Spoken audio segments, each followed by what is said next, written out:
So I don't know if radical compassion was an idea that I'd heard before. Maybe I need to look that up. But it's an idea that's been popping around in my head for a while, as I talk about anti-oppression and talk about this long walk of ours toward peace and justice on this earth and in our communities and with the earth herself. But yeah, radical compassion is an idea that I've been holding for a while, and it has some pretty wide-ranging assumptions to it. It says that within each of us is the ability to radically engage the lives and livelihoods and outcomes of those people around us, whether they be part of our family, part of our village, part of our community or not. And yes, there's a call for us to act locally and to think about ourselves and to think about those that are particularly around us. But I think that none of the things that need to get done in this world get done truly, deeply, without a radical compassion, not only for ourselves, but for those around us and those that are outside of our immediate circles.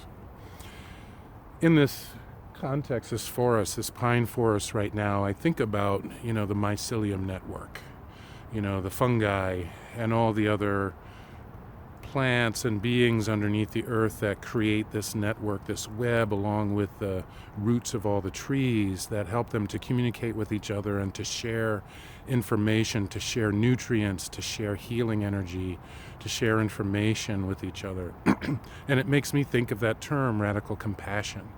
How is it that we stay rooted and grounded where we are, but also enter into a network of support that lives around us and grows around us, and not only that we support, but that supports us. There's that African proverb that's saying that philosophical energy that says, it takes a village to raise a child. And there's also that South African sense of connection called Ubuntu, because you are, I am. That again talks, and I'm speaking very narrowly about it, but that talks about that connection between us, between all of us, and that we are, in a sense, not us without the collective. So, we can even think scientifically about this. Would any of these trees really thrive on their own here? That's not the way they grow. That's not the way that's not their nature. That is not what they are about, and human beings are like forests. There are so many different kinds of forests. There's so much biodiversity and also so much spiritual biodiversity that we need to protect too. But there's such a deep connection between these roots, the roots that go down, yes, into the earth, but the roots that go out to each other, and the kind of protection that they provide each other.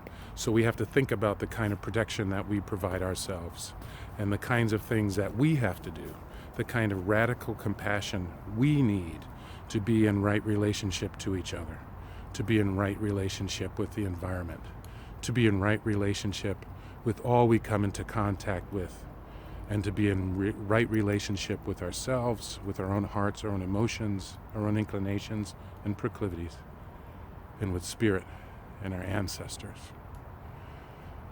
So this seemed like something I needed to share because I just bring it up, in many ways, and often many times. So I just kind of, for myself again, wanted to give it a little bit more shape, think about it, talk about it. And I wanted to see what resonates for you, are any of these real, I guess we could call them metaphors, but it's really functional symbolism. This energy is real, it's palpable, it's science, it's spirit, it's material, it's energetic, and so are we. So if there's any resonance here, I would love to hear from you, I would really like to talk to you about these things. I'd love to talk to communities about these things, to schools, to young people, older people, elders, to have these conversations about what's meaningful for us and what radical compassion means. I'd love to have these conversations with you. Let's talk.